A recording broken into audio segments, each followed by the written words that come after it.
And just like that, we are live on the internet. How's it going, Richard Specht? It's going, man. It's been a hot minute since we've done this. It's been a minute since I heard that song. Yeah, and I've had this melancholy the past month or so, and I realize it's probably because of the absence of that song in my life. And I think it has been. and now I'm fulfilled. It was a little more upbeat this time. You notice that it was a little faster? Wait, was it? It was a little up tempo. Yeah, maybe just my computer, but felt like it was a little excited to be there. Yeah. I didn't notice a change, but maybe it's just my excitement. So That could be. so excited to hear it, and As if, I have to say, and there's a very real possibility here that it could possibly be that your excitement for the song isn't actually the song. It could be like Pavlov's bell. I mean, that's probably true. And the song plays, and you realize that we're just gonna have an hour of you and me, shooting the breeze, and it's a highlight. It's connected. Or maybe the other way around. Maybe I enjoy this because of the song. Like maybe the conversation is Pavlovianly, enjoyable for me because I like the song so much. That could be as well. I mean, as a scientist, I would have to look at both possibilities and then test them. Right. So we'll have to listen to the song. We'll have to listen to the song without doing the podcast. See how that goes, and then do the podcast without the song. And see which goes better. Right, and it wouldn't be a great experiment only because our data set is so limited. But right. It would still mostly be anecdotal since we're asking for likes and wants, and But I mean, if we really wanted to design a good experiment for that, I'm sure we could. But that would be time that I really don't have right now. So we do like 100 episodes without it and with it, and see how we feel. Fill out a survey. Yeah. That would be an increased sample size would definitely make the results a little bit more valid. Yeah. Or we could just agree and be like, you know what? How about it's just the greatest song ever? It's the greatest song I've written. Done. Maybe ever will be written. Right. It's a masterpiece.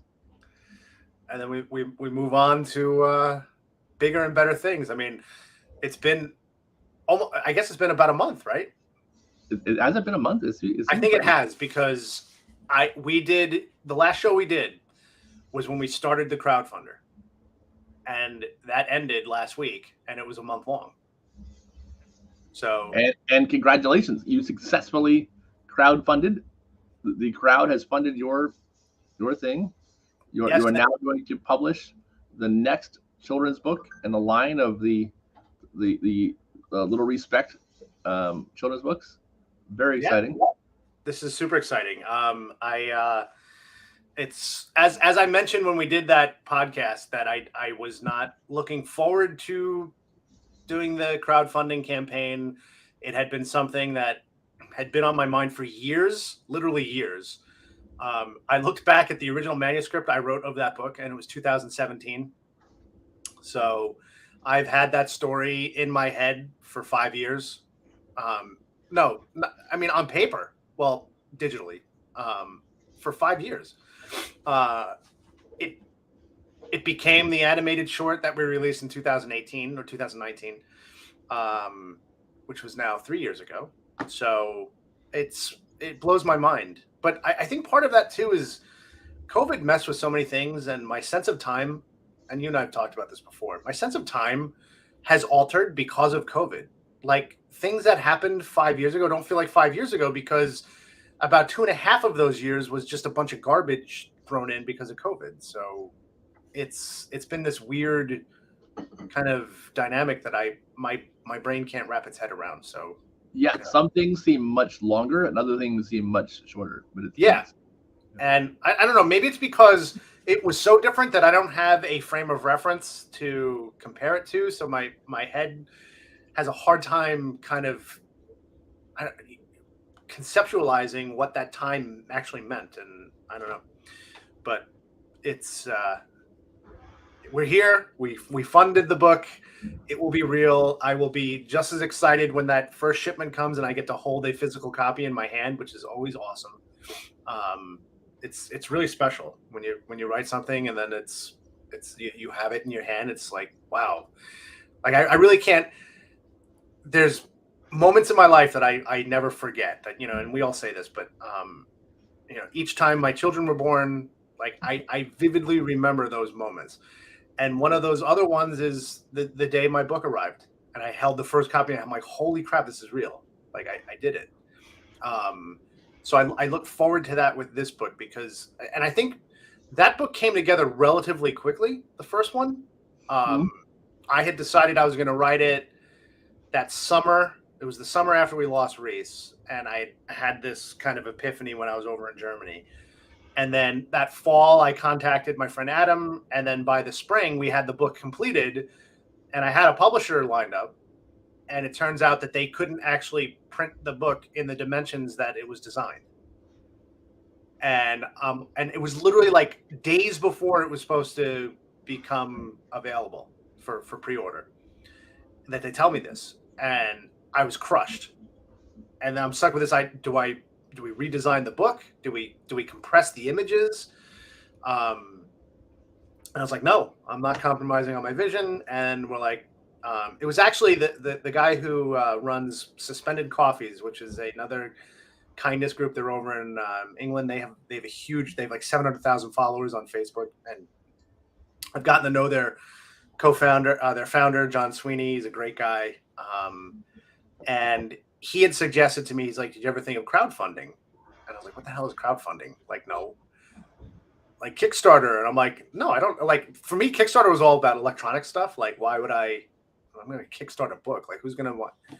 He's like, I'm telling you, try it. He's like, but Indiegogo has special things for nonprofits. You may want to look at them. So that's why I went with Indiegogo with the first campaign, because they had special deals for nonprofits. And we did it. We raised, at the time, we had raised more money than any other children's book had ever done on any crowdfunding, which was cool. That is cool.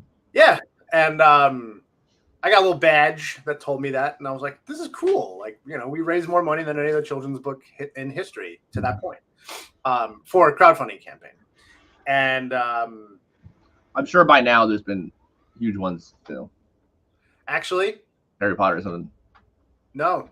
No? Do you know that the new book now holds the record? Look at that. Yeah, we hold the record again. And you know whose record we broke? Yours? Our own. No one broke it.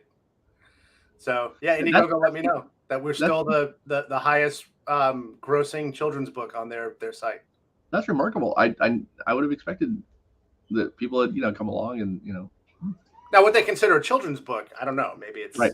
Maybe it's a narrow criterion. So, I mean, I've seen illustrated books that have made more, but not specifically children's books. So, yeah. So that was cool. Yeah, we broke our own record, which is interesting. Although, as I told you before, we technically didn't, because I actually adjusted for inflation and we made less. But of course you did. Yeah. Because me. Because that's what I do. But it wasn't that long ago. Like, I don't adjust for inflation for things that happened in my lifetime, but yeah. Do you know that this will mess with your head?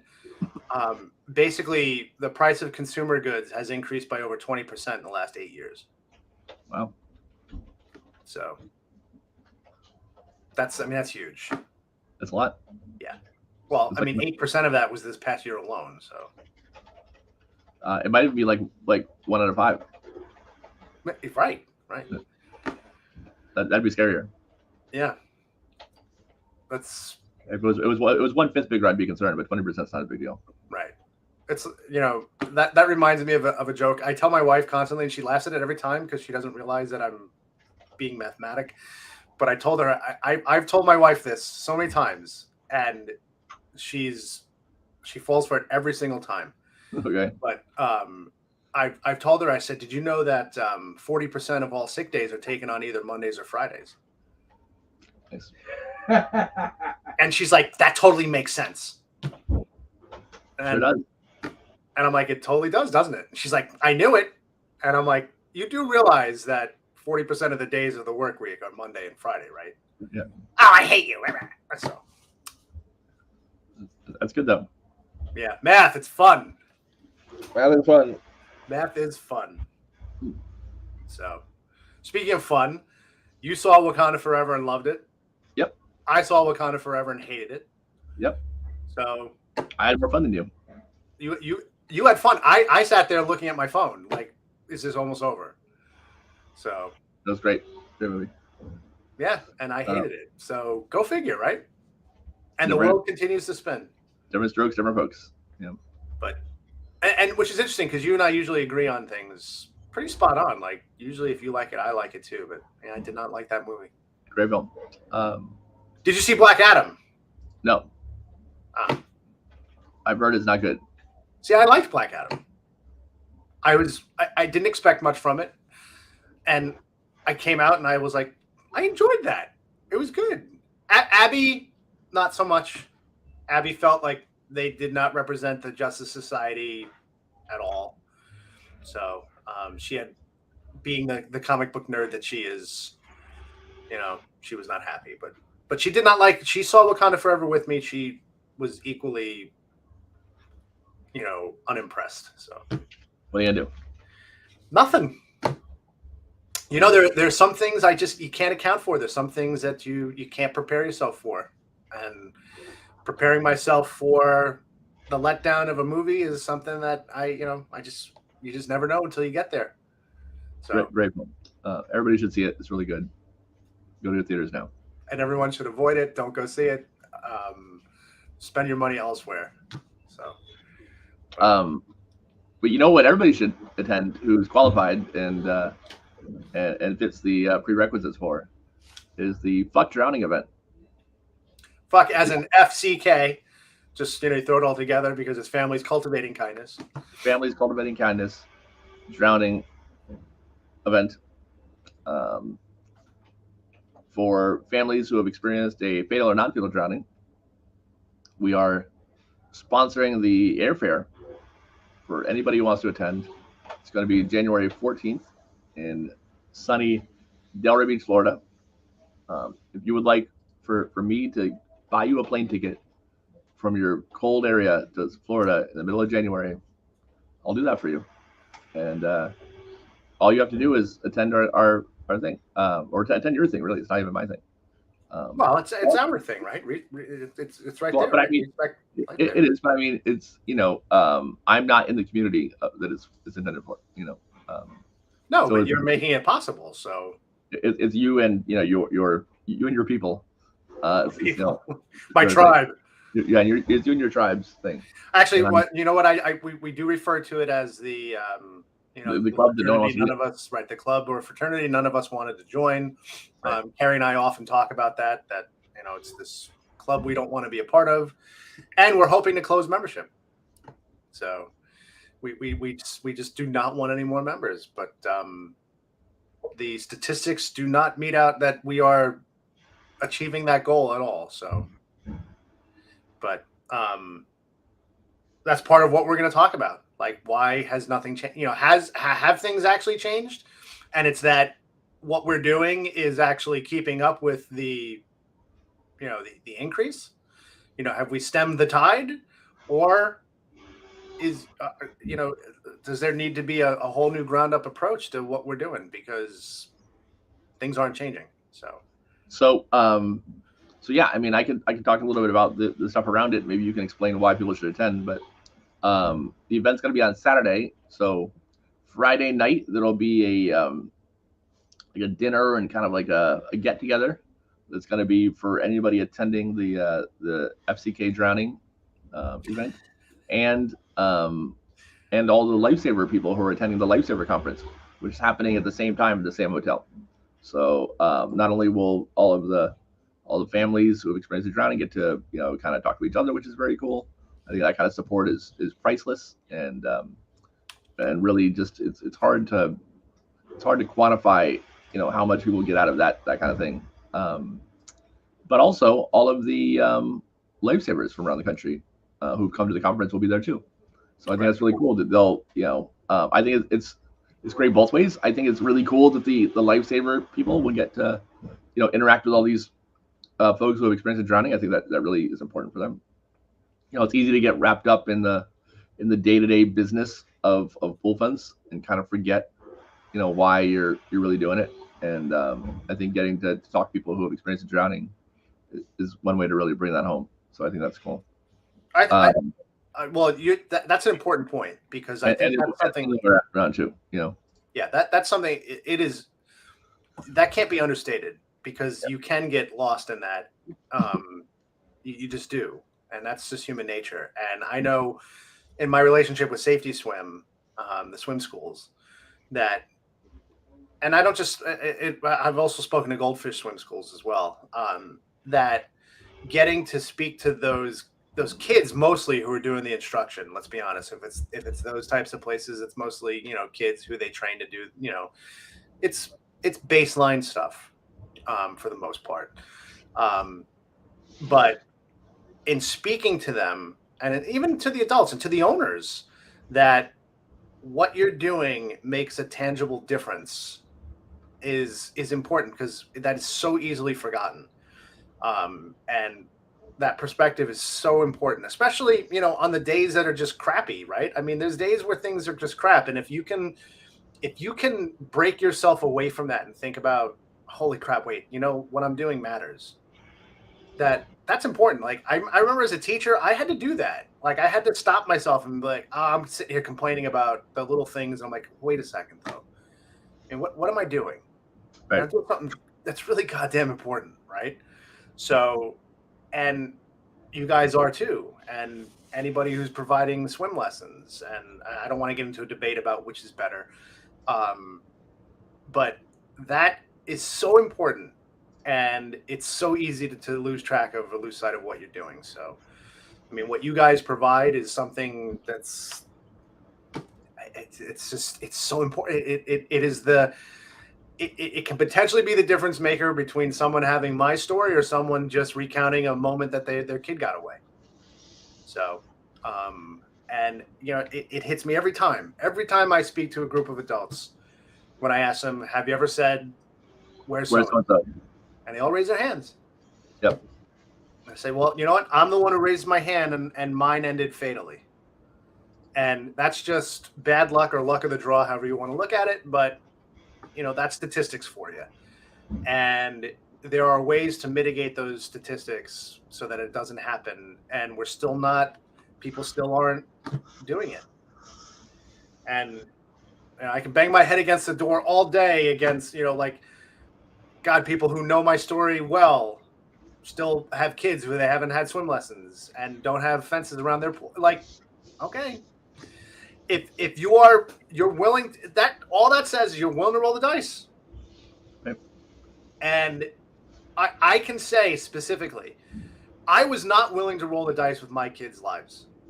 When I knew something was a threat, I addressed it. And I did what I knew to my best ability when it came to Reese and it came to my daughters, to protect them.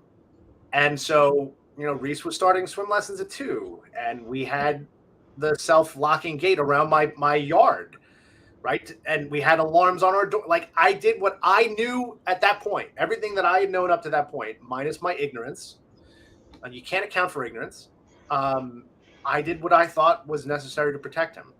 And if someone had told me that wasn't enough, that if someone had said, no, you can start swim lessons at 3 months old, then I would have, which I did with my daughter Melina.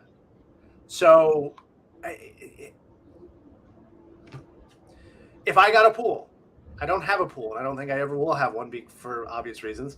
But if I got a pool, there would be a fence around it without question. It wouldn't, and no, had I known that before, I would have had a fence around my pool before this happened to Reese, because I knew that was something that you should have. So, I don't know.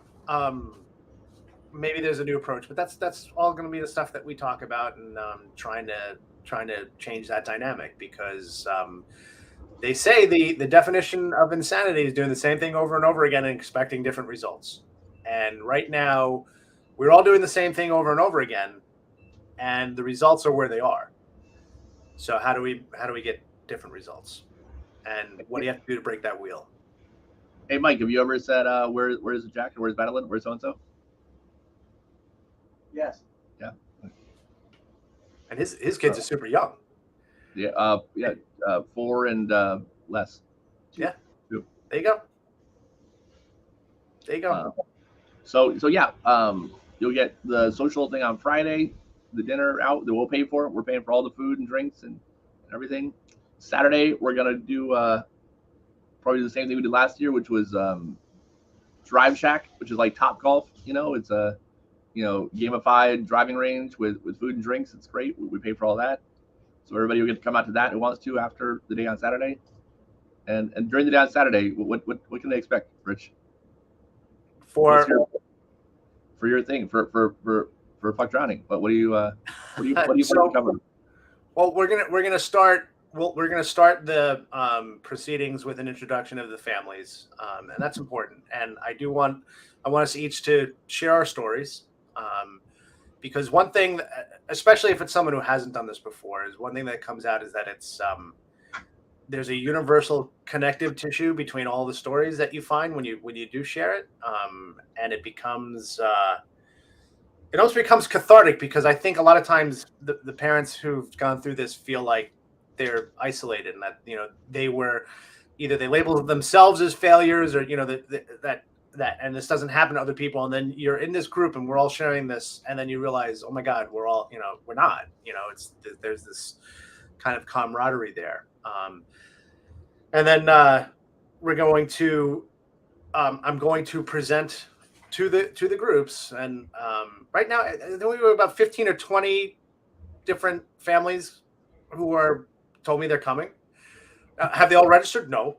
So for those people, please register, because I've gotten like official registrations. We've gotten like 7. Like, please register. There you go. So, but we're going to have some open time to discuss what people are thinking about in terms of where things lie in the community right now, as far as what we're doing to address drowning prevention, where we think those where we think the gaps may be, and what's being done to get word out. My big thing is I say this all the time: drowning did not kill Reese, ignorance did. How do we change that? Right? How do we educate the public at large as to the real threat that drowning represents, and how do we effectively kind of pool our experience together to make this something that has a little more headwind than it's had in the past, because it hasn't. So, and then you can see the. Oh, there it is. Yeah. So, and then we're going to break into groups and start making suggestions, and then we're going to present these suggestions to the different drowning prevention communities that we know are sitting at the forefront of this, like the NDPA, and say, listen, hey, we all sat together, we put our heads together saying, here's some issues that we just know exist. One of the topics I'm going to bring up, and I know it'll be controversial, is there is a very, very, very real divide in the drowning prevention community over swim lessons, over traditional swim lessons versus self-rescue, or I don't want to say ISR as because there's different versions of that form of. So there's 2 different schools of thought when it comes to this swim. But infant swim rescue. I mean, right, right. So and now, but ISR stands for infant swim resources now. Right. So not ISR, but like, training children, under a year to roll over and float. Right. And there seems to be this huge divide, and this like just this point of no return between the 2 groups, that this is the way it is and no other way. And I find that is detrimental to our message as a whole. You got if you point a finger at one thing and say that that's bad, and then the other person is pointing back and saying, no, that's bad, the person who's not involved in either is going to look at it and say they're both bad. And that's a problem, and we can't have that. So how do we find a middle ground to say, listen, do your research, find out what you think is best for your child, and get them into some type of swim lesson based on what, here's all the data. right? Let's put it all out there. But make your choice as a parent, but make one of these as a choice. Don't ignore the choice because the people who are offering you those choices are, in this battle of wits over who's better and what's more effective. Melina had traditional swim lessons, and I can say this definitively. When she was Reese's age, she would have been able to get right out of that pond. So it's a parent's choice, and I made the choice. I did not want her in that. I didn't want her in ISR. I was offered, and I said no. I don't. It's not for me. I wasn't against it. I just was for my. I didn't think it was best for my daughter. I wanted something a little different, and that's fine.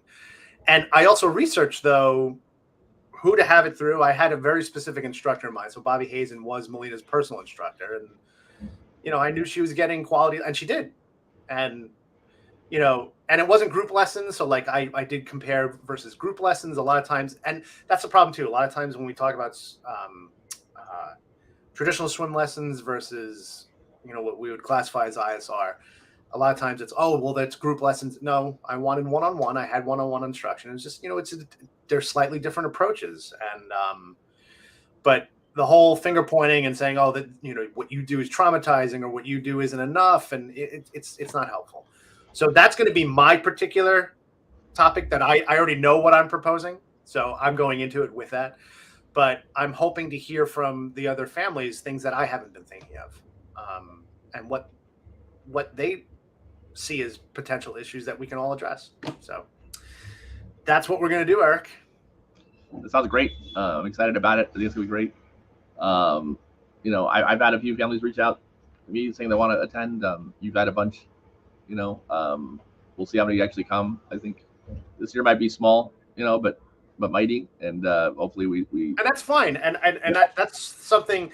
I know you've had a concern like, it's not going to be that big. Well, that's okay if it's not big the first year, because I think what's important is, my whole motto is that big things come from little things. And it's okay to start small and grow.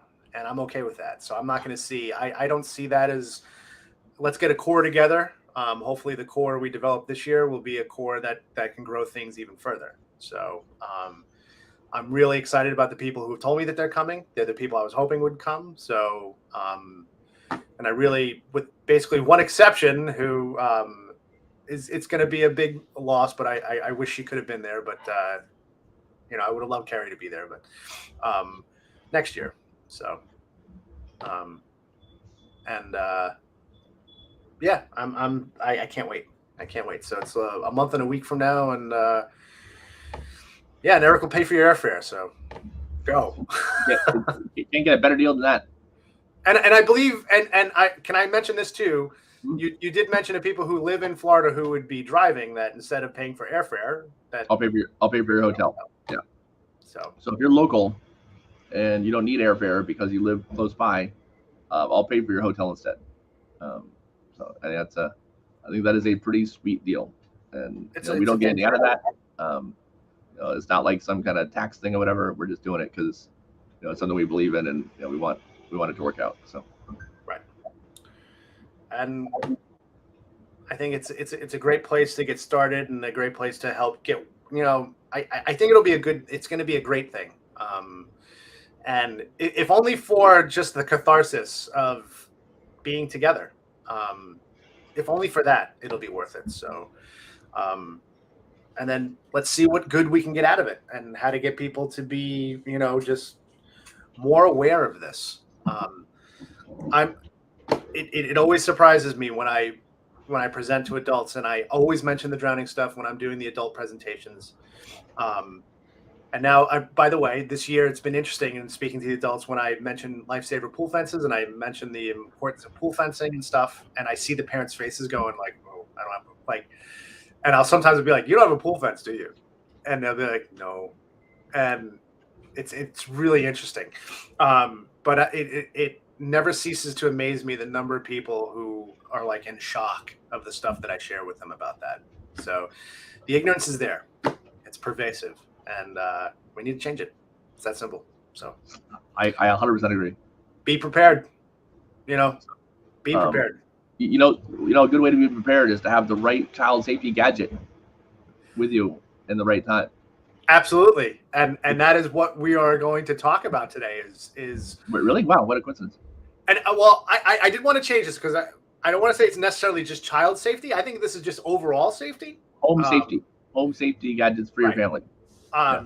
And a couple of them I think might surprise you because you may not think of it as a safety method, but it's definitely something I thought of. Like my wife and I had put together a list, and then I was speaking with Eric, and we added to the list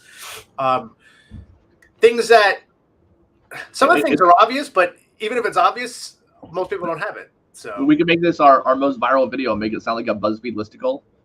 10 home safety devices that might surprise you. Right. Although it's more than 10 and most of them won't surprise you. But 13 home safety devices that might surprise you. All right. So there's one weird trick to keep your family safe and get your wife off. Suddenly it's the most viewed video or the most commented on video. Yeah. So all right. So the first one that I wanted to mention, and hold on, I guess I should pull these. Oh, open link. There you go. Okay. Let me open it over here. I'll wait for it. I'll wait for you to share screen before I slide over to take a sip of milk. That way no one notices. Now wait, can I just share screen, or do I have to have share screen and Mike will take care of it. All right. So Mike is ready to go. Oh. All right. Okay. Now, because I'm smaller, no one will notice when I slide over here to take a sip of my drink. So our first one is, and this is one that most people don't have. And this is actually, if I had to choose between having a fire extinguisher in my kitchen versus the fire blanket, this is the one you want. Because if you have a grease fire on your stove, by the way, I read like 17% of all house fires start with like a grease fire in the kitchen. So that's scary. And most people don't know how to put out a grease fire. Like the one thing you'd never do is throw water on it. That makes it 10 times worse. But people who do know, like, oh, I have a fire extinguisher. But what they don't realize, if you've ever used a fire extinguisher, they are messy. And if it's the powdered chemical one, you'll have it. It's like setting off a flower bomb in your house. It will leave residue all over your house. Just as effective and much cleaner and honestly probably even quicker is a fire blanket. And you can tuck it in a drawer and you basically just you unzip it, you throw it, it doesn't expire. So the thing will never expire. You can keep this in your drawer for 35 years and it'll be just as effective on year 35 as it was on year 1. And you just throw it on top of the fire and it'll instantly snuff out the flames. By the way, it'll work on like a barbecue. You can throw it over a barbecue fire. What you don't do though, and this is important too, if someone's on fire, you don't wrap them in a fire blanket. And that's actually a real thing. Like people think, oh, a fire blanket. And when you think of blanket, we think wrap ourselves up. But no, if someone's on fire, you would never wrap them in a fire blanket because that actually can compress the flames around the person and then create a chimney and cause the flames to actually shoot up and like burn the rest of them. And that's one thing with a fire blanket is you have to know how to use it. But you have to know how to use a fire extinguisher too. But yeah, the fire blanket's great. So if you don't have one, you can get one. The one I found was Prepared Hero, and they have all different bundles, but they're relatively inexpensive. They're less expensive than a fire extinguisher, and they require no maintenance. So go for it. And it's nice. Unlike the fire extinguisher, is I think you might be more willing to use it because unlike the fire extinguisher, you're not going to mess up your whole house. Right. Yeah. So when you were out getting your drink, that's what I had said, that you won't. No, I heard you. I was. You said it was messy, but I was saying that I was there the whole time. I didn't leave anywhere. Oh, okay. But what I was saying is, like you said, because it's so messy, one might be inclined not to use it because they're scared of making a mess, and maybe they don't like. Oh, I don't need it. And then you let the fire get out of control. Where the blanket, you're more likely to use it. So our next one is the de-choker. Choking is one of the top causes of accidental death. So, and I know, Eric, this is one of your personal phobias, right? It is. I have a serious phobia about choking. and I don't know why. I've never even had a near choking incident, or even a sister, my sister has. I had to give my sister the Heimlich maneuver to like literally save her life one Thanksgiving, eating my cousin's overcooked turkey. But it's your cousin's fault, obviously. But yeah, I actually have a dechoker. Mike, you want to yank it out just for fun? If I had a nickel for every time he said that. Yeah. Mike, you want to whip it out for fun? Yeah. So it's hard to see. Oh wait, we got to put the screen there. Yeah. I can do that too. Mike does all things well. Mike can do all things through vice power. Oh. This is my dechoker, and you put it in my face, and then yank on it. Yeah. Oh, things just flew out of it. And You yeah, probably should test it every once in a while, right? I've never actually put it in my mouth. It looks uncomfortable. No. It's good though. But I bet it works. The physics imply that it would. Yes. Well, I mean, if you go on their website, they do have clinical studies to show, and they have a little video that shows you how it works. And honestly, that would be something it's something I should have, because I mean, I'm a big guy, so like doing the Heimlich on me is actually almost impossible. Well, that's the thing. In the wheelchair, I think people could figure out how to do the Heimlich, but in a panic might have a hard time, right? Right. Like if you're calm and you got time to think about it, like, oh, just throw them on the ground and do what you got to do, whatever. But emergency situation might be tougher, Yeah. No. Again, as Scar said, be prepared. So, all right. So our next one. Dechoker. So that was the dechoker. So this one is surprising. So wait, not for you, but for your kid. Not for your kids, but for you. You think you should have it? Well, yeah, or for your kid too. Why not? I mean, absolutely. The next one is a car safety hammer. So do you have a fire blanket in your house? I do. Do you have a dechoker on the way? I don't have a dechoker. Okay. Maybe I'll get you one for Christmas. I have one of these too, by the way. Oh, nice. In both of our cars.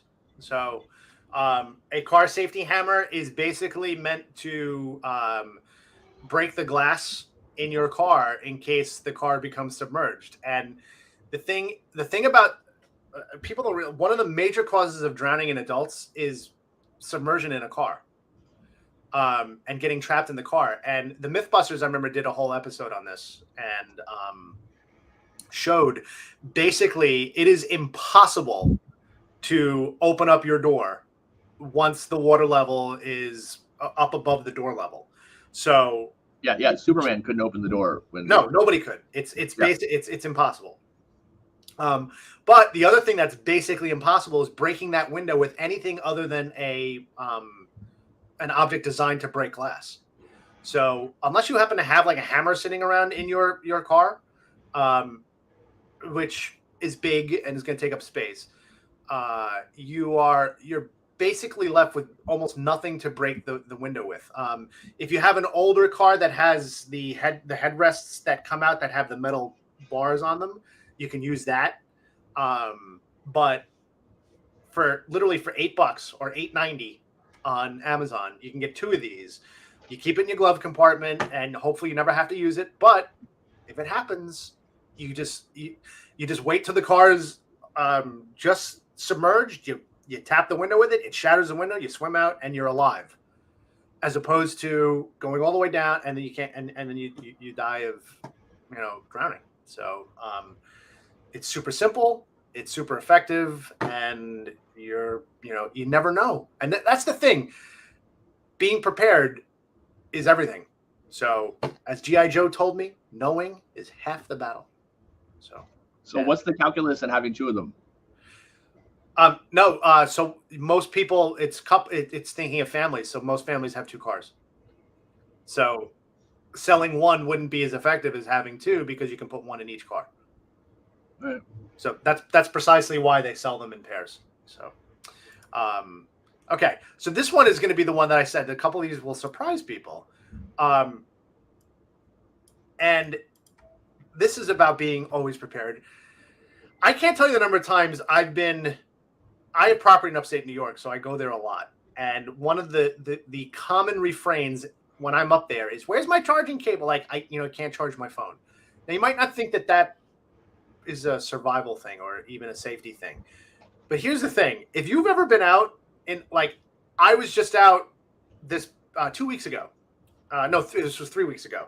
I was up with my cousin.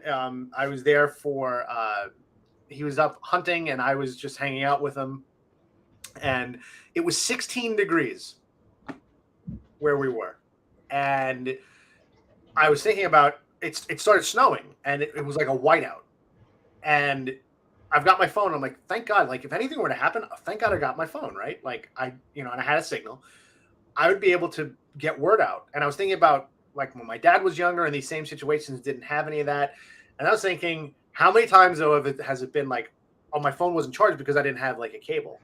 And on that particular trip, I went up and I didn't bring my charging cables. So my phone's battery was what it was the entire trip. It was like the menorah from Hanukkah. I had to make sure this thing lasted for 3 days.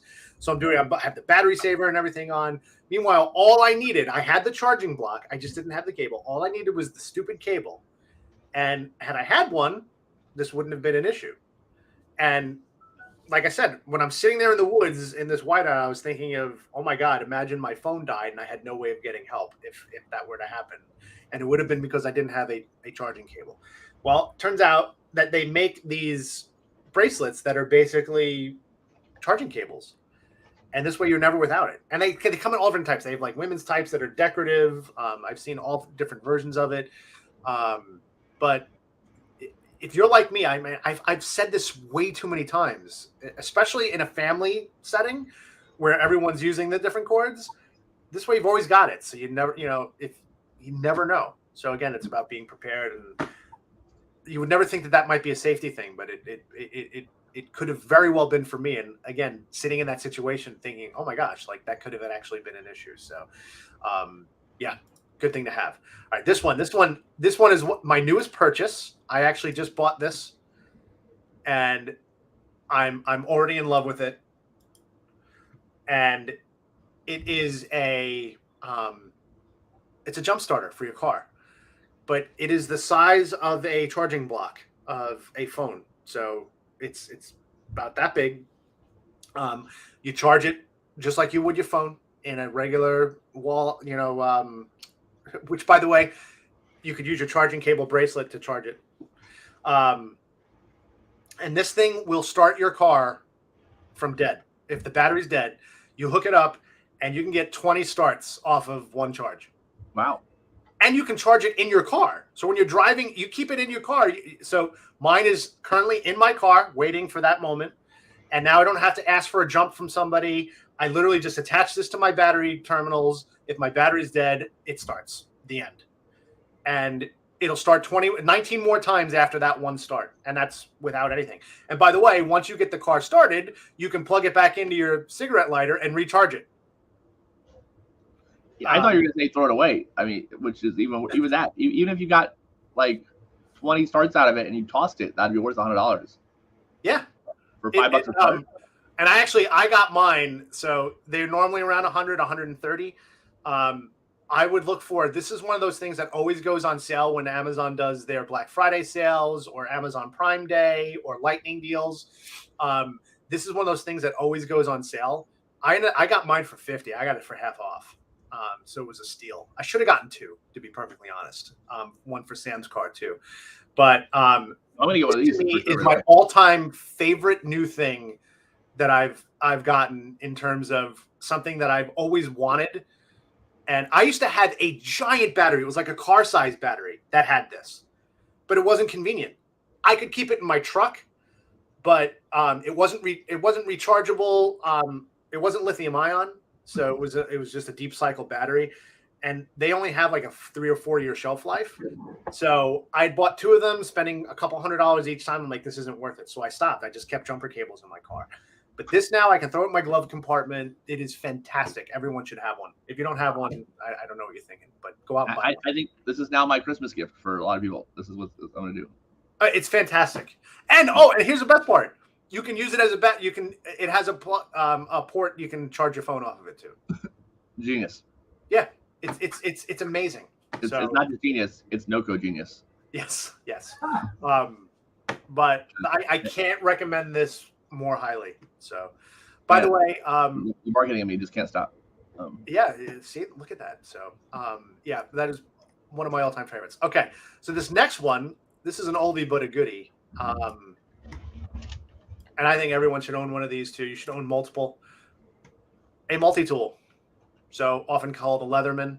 I was showing Eric before. I literally never leave home without it. I have mine on my keychain. Oh, there we go. So I have a mini one on my keychain. It's got scissors. It has tweezers. It has a Phillips head screwdriver and a flathead screwdriver.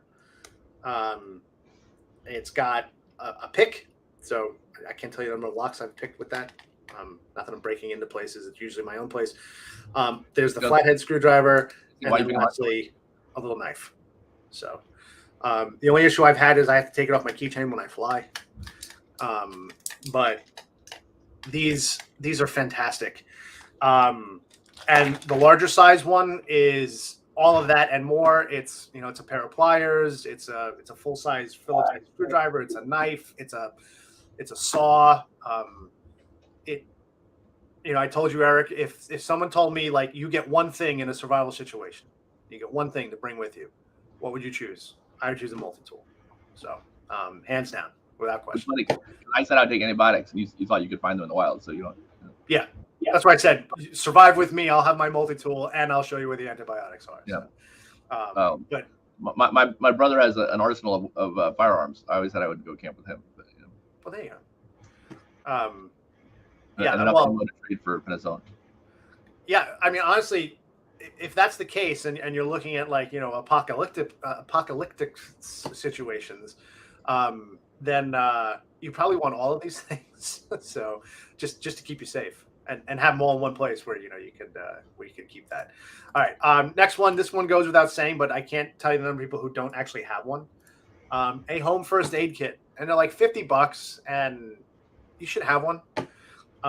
You should ideally have one, by the way. I can't tell you the number of people who have first aid kits that they've kind of like bastardized over the years where they take the Band-Aids and stuff out of it. You should have a kit that's fully stocked. So if you buy a kit and you take stuff out of it, make sure you put stuff back in. My daughters are notorious for pillaging our first aid kit for Band-Aids. It drives me crazy, but I'm constantly having to check it to make sure that I'm like, it's a kit that's supposed to be there in case of an emergency, not, just for your little boo-boo.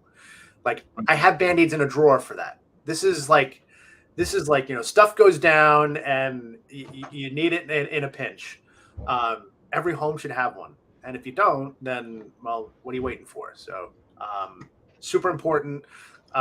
Different kits come with different things, but they mostly have the same stuff, which is, bandages, tape, usually antibiotic ointment, tweezers, scissors, things like that. So, but not expensive and definitely something that when you need it and it's there, super helpful. Related to that, a car first aid kit. Now, this one has jumper cables. Yeah. This one has jumper cables, but you wouldn't need jumper cables if you have the starter. So you could probably look for one that doesn't have that. But I have one of these in both of my cars, and it has jumper cables in both of them. But that's just because we got it. But it's got like the little road sign, which is so I can't. I see people with this all the time, where they're pulled over on the side of the road, changing their tire on the side of the road on the traffic side, and they don't have anything to indicate that they're out there. Like that is so. People don't realize how dangerous that is. I mean, it's terrifying. I don't know how you would not know. Right. Like, but and things that you don't think you need, like a poncho. Like if you're on the rain changing your tire, and people don't think, like, it amazes me how people underestimate how fragile they can be. If you're out in the rain changing your tire, and you're like you get soaked, you can actually get hypothermia because now your car can't start or something like that, right? And you can't get warm. Like these are all things like, so the kit has all of that stuff to mitigate those issues that would come up without the forethought of having that happen. It has little flashlights. It's got screwdrivers, pliers, everything you need to basically take care of your car on the road. So it's not, you notice when we say first aid kit, it's got some bandages and stuff, but most of it's about the car itself. So every car should have one. A lot of cars will come with these, which is great. I think all Nissans, I think every Nissan we've ever owned has come with one of these kits. But you can get these through AAA, by the way. This one is a AAA kit. If you have a AAA membership, you can do it. So, but yeah, absolutely should have one. Another one, this was one that you had recommended, Eric. And, oh, I don't have the, oh, here we go. Oh, no, this isn't the one. Ah, here we go. I was going to say, I have it if you don't. But... No, the portable oxygen. So, where is it on their site, though? So right scroll up. Okay, there you go. Yeah. So if you go to rorythewarrior.com, .org, you can get a portable oxygen kit. So, and there's also, I also have one in, well, no, I'm not going to show that. I'm going to scratch that. Okay. And again, you never know the situation. I know you had mentioned that, that they were told that the oxygen would have helped with Rory. And that's, yeah, you never know. I mean, when you're going to need oxygen, right? I mean, there's tons of, people think about having a defibrillator, in their house, but right. If there's, some kind of anything that restricts breathing and you need to get oxygen into somebody, right. Most people don't have that in their home. And, I mean, I don't know about you, but I breathe every day. And, if for some reason I couldn't do that for a while, I'd want someone to be able to put oxygen into my brain, Yeah. So we actually have one here because I think it's so important. I bought one for our business because, just in case. So, yeah. I got it handy. It works.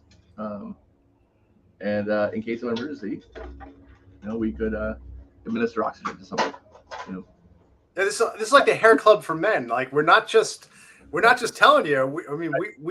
We do this ourselves. I don't even tell them. I should, but yeah. So, but there you go. But you can go to rorythewarrior.org and get yours.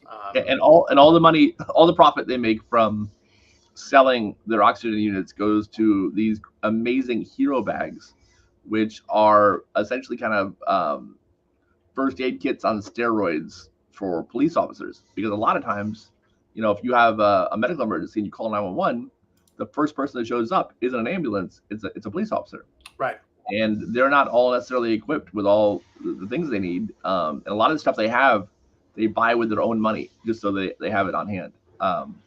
So these hero bags are stocked full of all kinds of stuff, but including a portable oxygen system so that, they could administer O2 to somebody who needs it. So very cool. And they're a great organization.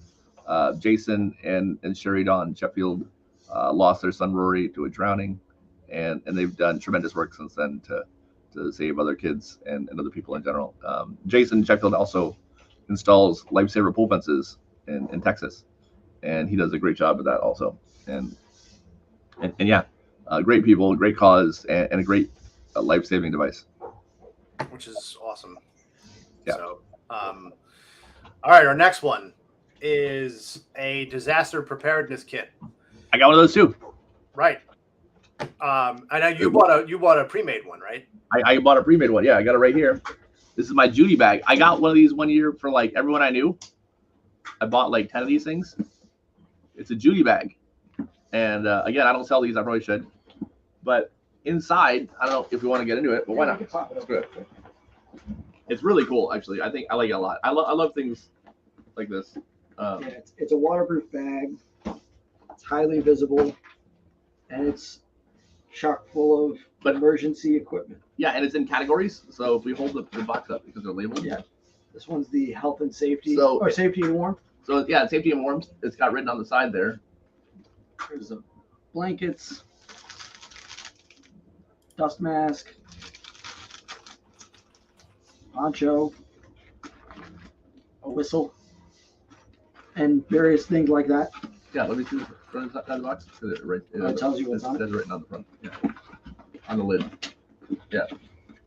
So yeah, dust mask, ponchos, gloves, glow sticks, emergency whistle, hand warmers, rescue blankets, and the safety and warmth. But then that's just one category. You pull out the next box, and you've got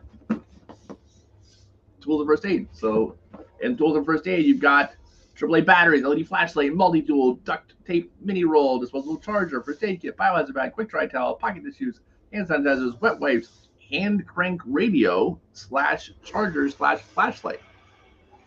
So hand crank electricity for all manner of things. I want to get that out because that sounds fun. Yeah. And then also you get the food and water. So food bars, water pouches with a 5-year shelf life, which I might be coming up on that for mine actually. I don't know how I don't think it's been that long. Yeah. But yeah, I mean everything you might need in a disaster scenario in a handy backpack you can carry with you on the go as you traverse the zombie apocalypse. Yeah. Little radio, flashlight. Hand crank radio / flashlight. Yeah. I don't know how it works, but we would figure it out if we had time in an apocalyptic scenario. Yes. And the bag itself is real nice. It's a buoy laminated, PVC, waterproof, fireproof bag. Very cool. Yeah, that is super cool. The website is judy.co. I have the big one at my house too, like the box. It's not a backpack. Yeah, I see they have different versions of it. So this is one of Oprah's favorite things. Oprah? Really? Yeah. So the downside to the one I have at home is it's not portable. Right. Because it's not a backpack. But it if I'm gonna hunker down at home, this would have what I need. No, that's super cool. I have one in my car. There's the government actually has a website for this for making your own. It's called ready.gov, which is super simple. And it basically gives you a list of the things, a lot of them, by the way, that were in your bag, of what to just throw in the bag. And it's so easy to make. You can put it in a little tote and just put it away. And you never know. And that's the thing. Like, you never know. But I think the mentality with this, like with preparedness, is the same with when people think of drowning prevention. Like, it's not going to happen to me. So that optimism bias is a big deal when it comes to these things. So, well, you know what though? I will say it's fun to know you have it. I don't know why. Yeah.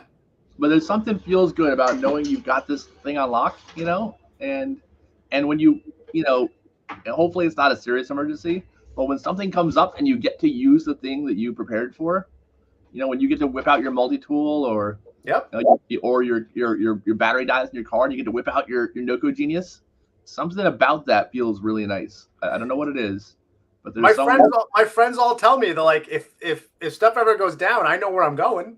I'm like, Of course you do, because I'm ready. I'm ready, baby. Yeah. Like, bring it on. Bring on the apocalypse. I'm prepared.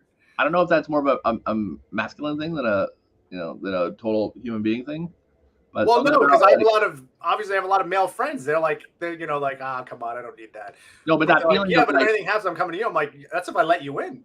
Right, but that feeling of it feeling good when you get to use the thing you prepared for is cool.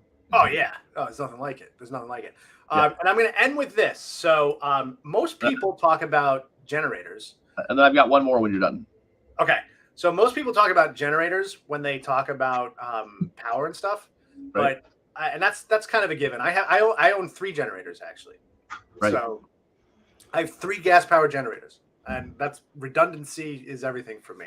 But I'm not talking about gas generators. I own one of these as well, and it's I have to share it, Mike. It's what they call a solar generator. And it's basically a solar generator is basically it's basically a giant battery. So I happen to own this particular one. They're expensive, but this thing will power your house, or at least power your main components for a good 24 hours on a full charge. So I can run my refrigerator. That's really I cool. can run, lights for about 24 hours off of this one battery. And you can recharge it with solar panels. So if you are without power, and even for prolonged times, this is a thing that you don't need anything other than you don't need any gas. You just need the sun, and it will power up, and you are good to go. So it's unbelievable. And they have all different versions of it. Usually you can find them on Amazon with special deals and stuff. But yeah, highly recommended. They have different, you can buy expanded power if you want to run for 36 hours or 48 hours.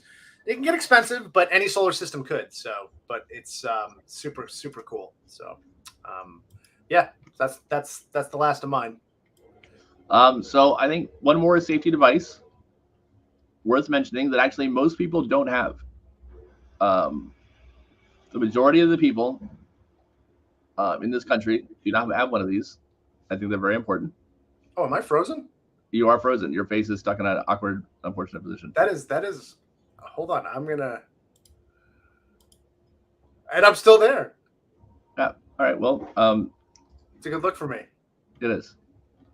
So, this is a removable mesh pool safety fence. And most people who own pools actually do not have one of these. Drowning is the number one cause of death for children between the ages of 1 and 4 years old. And pool fences, like the one shown in this video by Lifesaver Pool Fence, have been proven to reduce the chances of drowning by over 80%. They are stronger than they look. Like I just chucked a bowling ball at it. It has no handholds or footholds, so you can't climb it. It has a self-closing, self-latching gate, so that you can use it hands-free, and it's key lockable, so you can lock it when it's not in use. And also, as the name implies, it's removable, so you can take it down when you're having adult-only parties or once your kids get old enough, or whenever you need to take it down and put it back up, within a matter of minutes. So a pool fence is actually also a thing that most homes don't have, and everyone should. So there you go. I think that's a worthwhile child safety device that I would agree wholeheartedly. So yeah, and we know exactly where they can go and get one, right, Eric? Poolfence.com. There you go. That's the website. Yeah, that's the website. Yes, good job. Poolfence.com. Poolfence.com. Poolfence.com. Right. So that is our list. You have a science fact of the day? I do, and it's just one to just be super cool. I just think that people should be more excited about this. For most people who are probably tragically unaware, NASA just sent the first of our Artemis space craft into Artemis missions. It's the Orion spacecraft into space, and after 2 delayed launches, they finally got it out. And Orion is on its way home as we speak, and it just broke the record for the furthest distance of any potentially manned spacecraft in history. It went almost 300,000 nautical miles from the Earth, yeah, this is it's super cool. I'm super excited for Orion and the renewed interest in landing on the moon, and it's going to be real. There will be, within 5 years, there will be a manned presence on the moon permanently, forever. And that, to me, is just the coolest thing, that we will, in 5 years, be able to say we live in a world where people live on the moon full time. So there's really going to be a man on the moon? Yeah, there will literally be a man or a woman on the moon all the time. That's cool. So for the first time in history, people will be living full time in outer space. Yes. I mean, besides the ISS, but on another celestial another body in the solar system outside of Earth. And that's such a massive step. It is. You know, when I do my presentations, I show a picture of the Earth to the kids and say, this is where up until this point, people have only ever lived. And in 5 years, I won't be able to say that.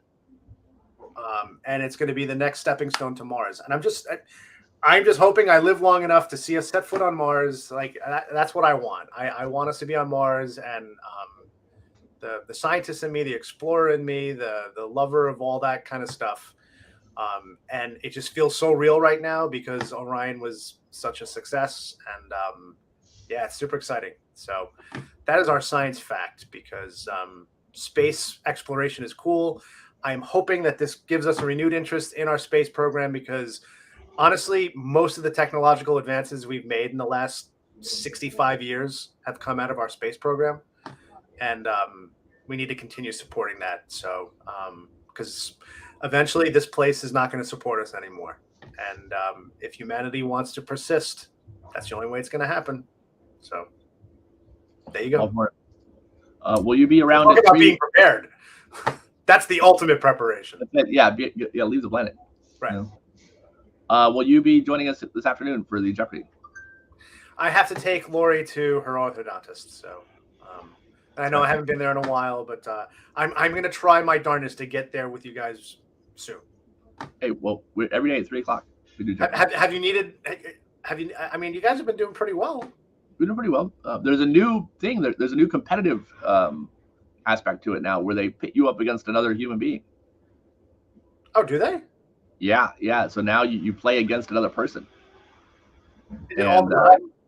Yeah, whenever we do it, it's they find another person playing at the same time, and they pair us against them. Have you won? We've won every one. That's awesome. Yeah. We're on I think we're a 2-time champion so far. So today will be the 3rd day. That is super cool. Yeah, so it's kind of fun actually. So the format of the whole thing has changed now. It's changed a little bit, yeah. Huh. But you'll walk right into it like riding a bike. All right. Well, that won't be fair going up against all of us then. Well, maybe who knows what they got going on? I don't know. That's true. All right. Well, this was fun. It's been real. It's been fun. It's even been real fun. I missed you, Rich. Likewise, Eric. I'm glad we'll that see each other in person in about a month, so that's exciting. I'm into that. Well, we talked about this offline, but but speaking and whatnot, I'm excited about. How about we do this next Tuesday? You know what? You're on. I'll be here next Tuesday. Sounds good. All right. Until then, have a great week, everybody, and stay safe and be prepared. Be prepared. May the force be with you. We'll see you next Tuesday.